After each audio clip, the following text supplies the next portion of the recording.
Twitch of the Death. Happy Easter, everyone. Or happy after Easter. Yeah, I was busy, so sorry. But anyway, so I basically was thinking of what to review literally for Easter, like an Easter movie. Like, what is the Easter horror film I could think of? But that's the thing, actually. Even though there actually are Easter horror films out there, there's not really well known ones. I think the biggest one, I could say the greatest one, is by far Critters 2. But I'm talking about literally like something like an Easter Bunny like killer movie. But I don't know. But the only well known I think was good was Easter Bunny Kill Kill Kill. But that movie is so something. I don't know if I should ever review it. So if you guys want me to review it, then leave a comment below. But I actually thought, do you know what? How about we review literally one of my favorite movies, and then of course, The Passion of the Christ.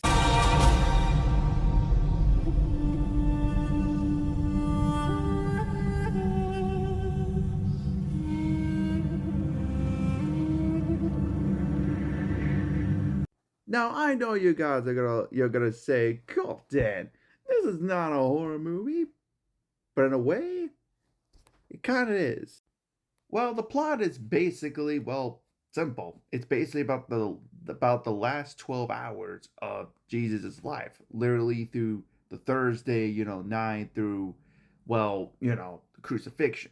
My first knowing of this movie was actually from when I was like in elementary school. I basically wanted to actually watch more Jesus films, and of course, I watched basically many I actually could find. Like, there was Mary Mother of Jesus, the historics of Jesus, and the greatest story ever told, what you name it.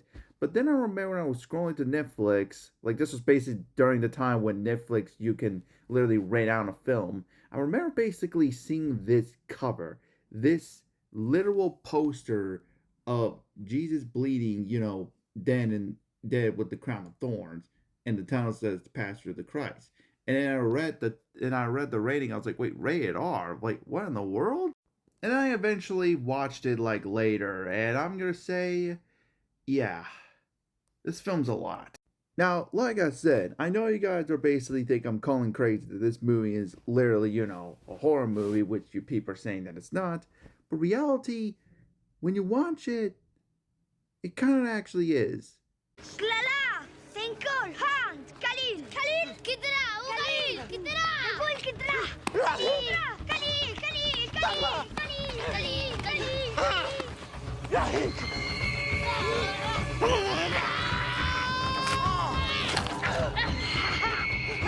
هاتيك! بلفة! هاتيك! بقاكي! بقاك! قبال!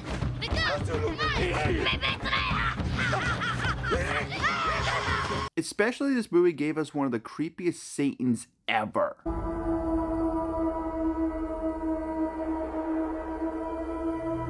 Mommy back.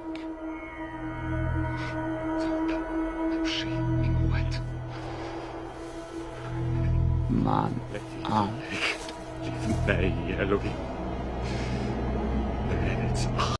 Like, I love that it actually looks like that you don't even know if it's a man or a woman. Like, it just, the look of it is just very, very creepy. Like, oh my god. If there's basically one thing to talk about this film, I got to basically mention about the performance of Jesus Christ himself, Jim Caviezel. Jim Caviezel literally nailed this movie. Like, not only he played Jesus, basically he is Jesus. Haosin othia bui. Kuma. Bezrati.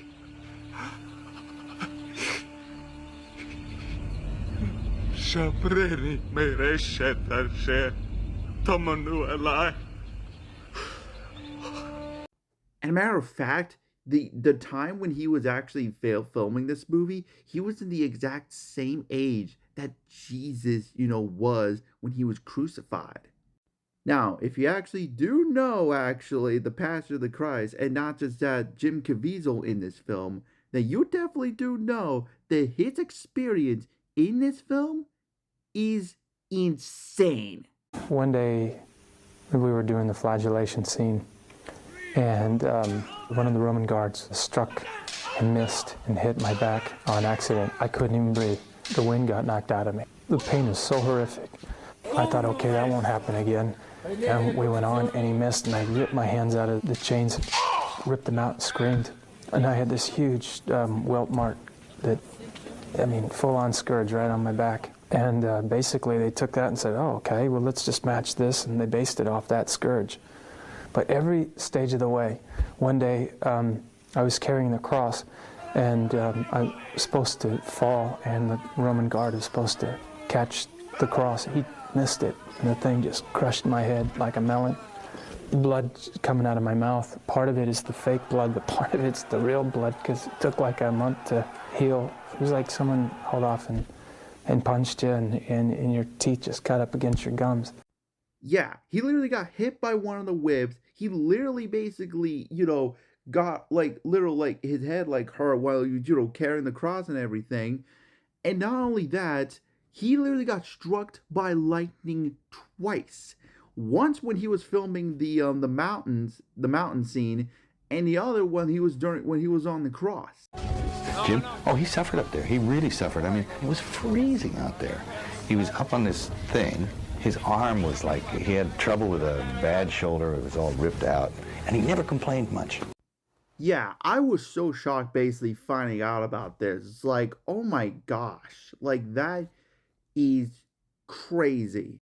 Now, the other cast actually does a really good job as well, so many. But one of my other favorites is by far Matthias Sabregia, that plays Caiaphas in this film. And this dude is he's basically literally the villain in this film. I mean, if you basically know Caiaphas, you definitely know he's basically the Bible villain. And I think this might be one of the best Caiaphas actor, performance I've ever actually seen.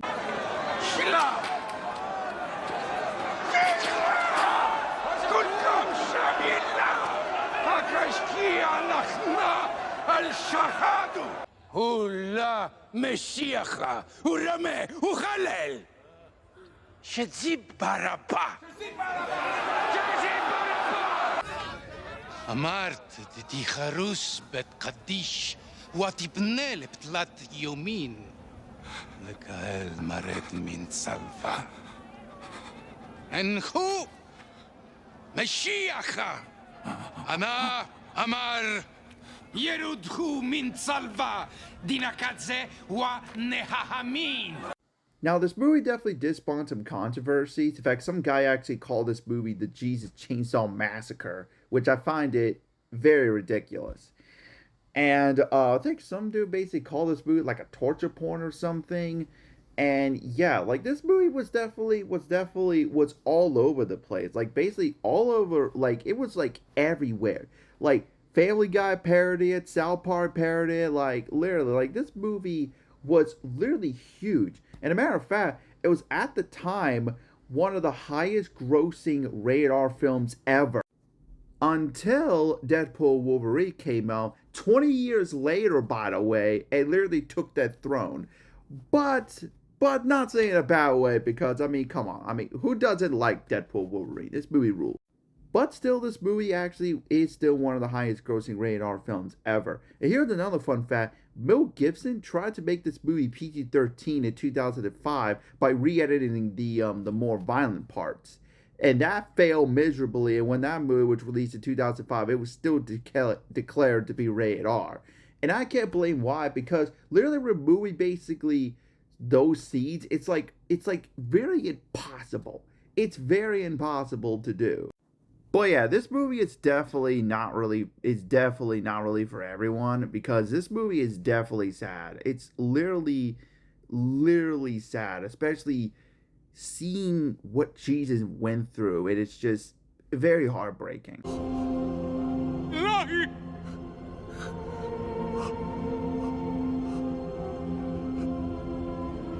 Lahi!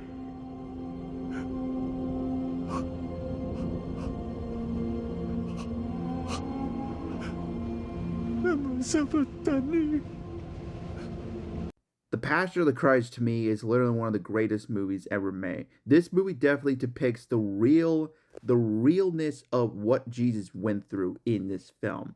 I mean, like, I definitely heard it was way worse than that, but this is the closest that we're ever going to get of how bad that the crucifixion really was. Because, oh boy, like, if it was basically fully like that, actually, there would have been an X rating. So this, but still, like, this is basically the closest that we're ever going to get to that point. But of course, we all do know that that's not going to be the end of the Passion, because soon we're going to see a resurrection of the Christ, because Mel Gibson is releasing the sequel. Oh, I'm sorry, sequels, because this movie is going to be in 2 parts, meaning that this is technically going to be a trilogy. Now, fortunately, if some guys don't know, Jim Caviezel is not going to be reprising his role as Jesus Christ. Instead, it's going to be a young actor named Jacko Otanen. Sorry if I pronounced the name wrong. And it kind of makes sense, actually, because, because Jim is basically in his 50s, so it kind of definitely does make sense.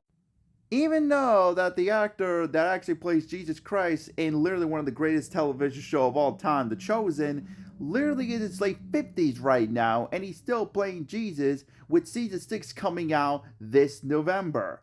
So, yeah, I think it would have basically been fine if Jim would have actually come back, but I don't know, it's kind of on me.